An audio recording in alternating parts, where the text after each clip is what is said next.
মৃন্ময়ী গ্রামের বাড়িতে এসেছে আজ 5 দিন হয়। মন যেন টিকছে না মৃন্ময়ীর। মৃন্ময়ীর এই হাসফাস আর কেউ না দেখলেও তা মার্জিয়া বেগম খুব ভালো করেই লক্ষ্য করছেন। মেয়ের চালচলন খুব একটা সুবিধা ঠেকেছে না। সে শুধু চোখ বাঁকিয়ে দেখেন, তবে কিছু বলেন না। হয়তো নিজের মনের ভুল, তা ভেবে তা উপেক্ষা করেন। একবার ভেবেছিলেন যে জিজ্ঞেস করবেন, পরে কি মনে করে, আর মেয়েকে বিব্রত করতে চায়নি, তাই আর জিজ্ঞেস করা হয়নি। ব্যাপারটা ওখানেই বন্ধ রেখেছেন। এসেছেই কদিনের জন্য, আবার পরশু চলে যাবে। শুধু শুধু মেয়েটাকে বিব্রত করে লজ্জায় ফেলে কি লাভ। তাই আর কিছু না বললেও মুনিমকে মৃন্ময়ীর আশেপাশে থাকতে বললেন তিনি। মুনিমও একজন দায়িত্বশীল সৈনিকের মতো বোনের আশেপাশে থাকে। মৃন্ময়ী তা অবশ্য টের পেয়েছে, তবে প্রতিক্রিয়াবিহীন সারাটা দিন কেটে গিয়েছে। কেবল ঈশার নামাজ পড়ে উঠেছে অমনি ফোন বেজে উঠে মৃন্ময়ীর। কপাল কুঁচকায় মৃন্ময়ী। এদিকে মার্জিয়া বেগম চোখ ছোট ছোট করে মেয়েকে দেখলেন। এতে আরেকটু ঘাবড়ে গেল মৃন্ময়ী। যদিও ঘাবড়ানোর কথা না, তবে কেন যেন ঘাবড়ে গেল। দম আটকে এলো সাথে। মা, কি উল্টোপাল্টা কিছু ভাবছ? ঢোক গিলে এগিয়ে এসে টেবিলের ওপর থাকা ফোনটা হাতে তুলে নিল। তারপর নম্বর দেখে একটু স্বস্তি পেল মৃন্ময়ী। তিতিক্ষা কল দিয়েছে। মৃন্ময়ী মায়ের দিকে তাকিয়ে আবারও ফোনের দিকে তাকায়, তারপর কল রিসিভ করে কানে ধরে কাশি দেয়। অপর পাশের তিতিক্ষা হয়তো একটু হলেও সাবধান হলো। মৃন্ময়ী হয়তো ইঙ্গিত দিয়েছে, তাই সব উল্টোপাল্টা টপিক রেখে জিজ্ঞেস করে, কিরে কেমন আছিস? বাড়ি যে তো বলেই গেলি। মৃন্ময়ী চোখ তুলে মায়ের দিকে তাকালো। মা অবশ্য এদিকে আর তাকিয়ে নেই, তবে সে যে অতি মনোযোগী সহকারে মৃন্ময়ীর প্রতিটি কর্ম ও পদক্ষেপ লক্ষ্য রাখছে তা মৃন্ময়ী টের পেল যেন। তাই টেবিলে বসে ফোনটা টেবিলের ওপর রেখে লাউডস্পিকারে দেয়, তারপর মাথার ঘোমটা ফেলে চিরুনি তুলে নিয়ে সাধারণ গলায় বলে, ভালো আছি, ভুলিনি। গ্রামে নেটওয়ার্ক ঝামেলা থাকে জানিসই তো। সেই পেয়েছিস এক ছুতো, এখন শুধু এটাই দিবি। জানতাম। মৃন্ময়ী চুল আছড়াতে আছড়াতে হাসল, তারপর আয়নায় চোখ রেখে মায়ের দিকে তাকালো।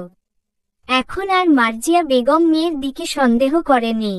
সেই নিজের মতো কাজ করছে, তা দেখে মৃন্ময়ী স্বস্তি পায়। লম্বা শ্বাস ফেলে চুলে বিনুনি করে উঠে ফোন কানে চাপে। তারপর বলে, ছুতো নয় বাবা, সত্যি বলছি।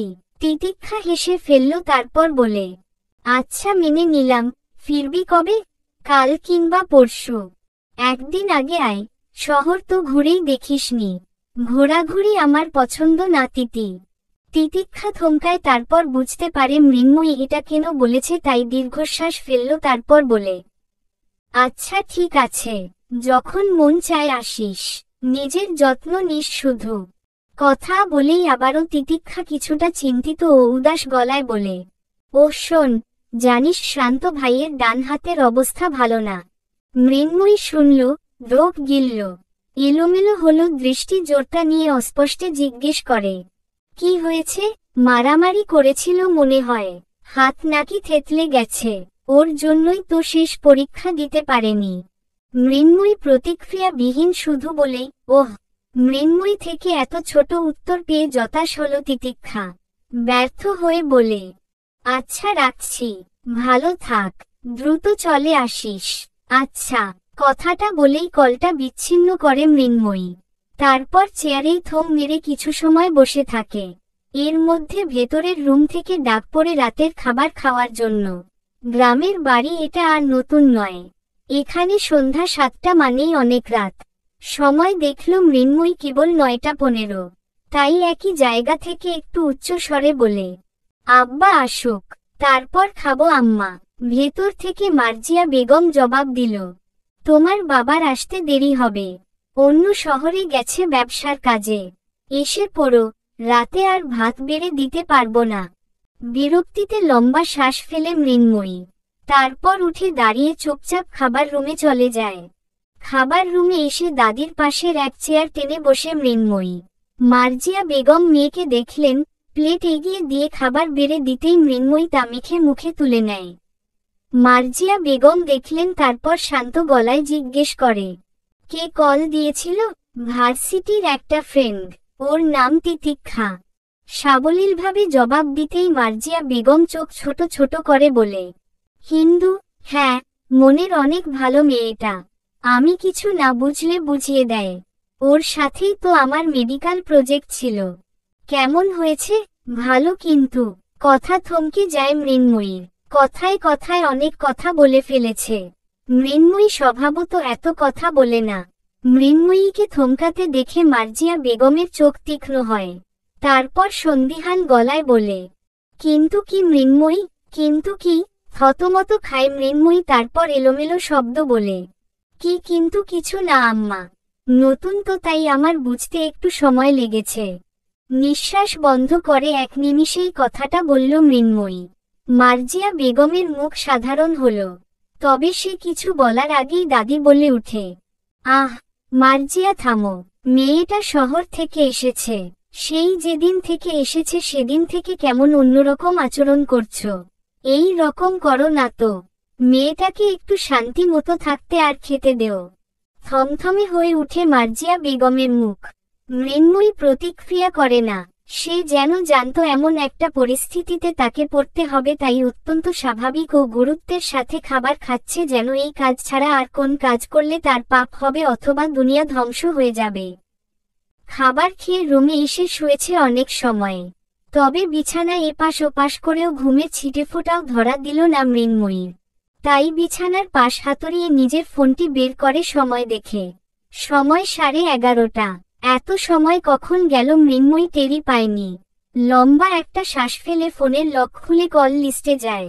একটা পরিচিত অপরিচিত মাঝামাঝি একটা নম্বরের দিকে কিছু সময় তাকিয়ে থাকে। সময় ব্যয় হয়। তারপর ঘোরের মাঝেই সেই নম্বরে ডায়াল করে। সময় কাটে। বিপরীত পাশ থেকে কল রিসিভ হয় না। থমকায় মৃন্ময়ী। সে কি করছে? কাকে কল দিচ্ছে? শ্রান্তকে? না, মোস্তবর ভুল করেছে সে। মাত্রই খাবার খেয়ে রুমে ঢুকেছে শ্রান্ত। টেবিলের ড্রয়ার থেকে সিগারেটের প্যাকেট নিয়ে বারান্দায় চলে এসে পরপর 3টা সিগারেট খায়। তারপর রুমে এসে ঔষধ খেয়ে বিছানায় শুয়ে ফোন হাতে তুলতেই অতিপরিচিত এক নম্বর দেখে থমকায়। মৃন্ময়ী কল দিয়েছে? তার মাটি, তাকে কল দিয়েছে? অবাক হয় সে। সময় দেখে কেবল 12টা। এখন কল দেয়া কি ঠিক হবে? অসভ্য ভাববে না তো? অবশ্য শ্রান্ত অসভ্য, তার মাটির কাছে সে সব। কথাটা ভেবেই ঠোঁটের কোণে হাসি ফুটল। সময় আর ব্যয় না করে কল ডায়াল করে। ফোনে কল ঢুকতেই চমকে উঠে মৃন্ময়ী। সে ভুল করেছে। সিংহকে লোভ দেখিয়েছে। এখন সিংহ প্রতিদিন আসবে। এইটা আর থামানো যাবে না। তবে কলটা উপেক্ষা করতে পারল না কেন যেন। কল রিসিভ করতেই ভেসে আসে শ্রান্তের হাসোজ্জ্বল কণ্ঠে, এই মাটি, কল দিয়েছিলে? না। তাহলে হয়তো আপনিই দিয়েছিলেন। না বললাম তো। তাহলে ভুলে কল দিয়েছেন? না। হ্যাঁ। থতমত খেয়ে যায় মৃন্ময়ী, তা বুঝতে পেরে খিকখিক করে হেসে দেয় শ্রান্ত। এতে লজ্জা পেয়ে যায় মৃন্ময়ী। তবুও নিজেকে গুটিয়ে নিয়ে নিজে থেকে আবারও বলে, আপনার নাকি হাত থেতলে গেছে? একক উদ্ধৃতি চিহ্ন। কে বলেছে? অবাক কণ্ঠ শ্রান্তের। তিতি। ওহ, সাবলীল সে কণ্ঠ। বললেন না তো? চিন্তা ঝরছে মৃন্ময়ীর কণ্ঠে। হ্যাঁ।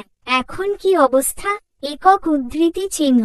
হাতের দিকে তাকালো শ্রান্ত, তারপর বলে, এখন আগের থেকে ঠিক আছে। কেন করেন এসব? এগুলো ভালো ছেলেদের মধ্যে পড়ে না। একক উদ্ধৃতি চিহ্ন। থমকায় শ্রান্ত। তারপর ফোন কান থেকে নামিয়ে নম্বর দেখে আবার শিওর হয় এটা মৃন্ময়ী। তবে আজকে এমন নরম লাগছে কেন মেয়েটাকে? শ্রান্ত নরম হয়ে এলো, তারপর বলে, আপনি চান আমি এসব না করি? হু। নিস্তব্ধ ওপর পাশ। মৃন্ময়ী আশা ছেড়ে দিল শ্রান্তর থেকে। তবে কিছুক্ষণ যেতেই তাকে চমকে দিয়ে শ্রান্ত বলে, একবার আমার হয়ে দেখুন, আমি সব ছেড়ে দেব। ইচ এন্ড এভরিথিং যা আপনি অপছন্দ করেন। চলবে।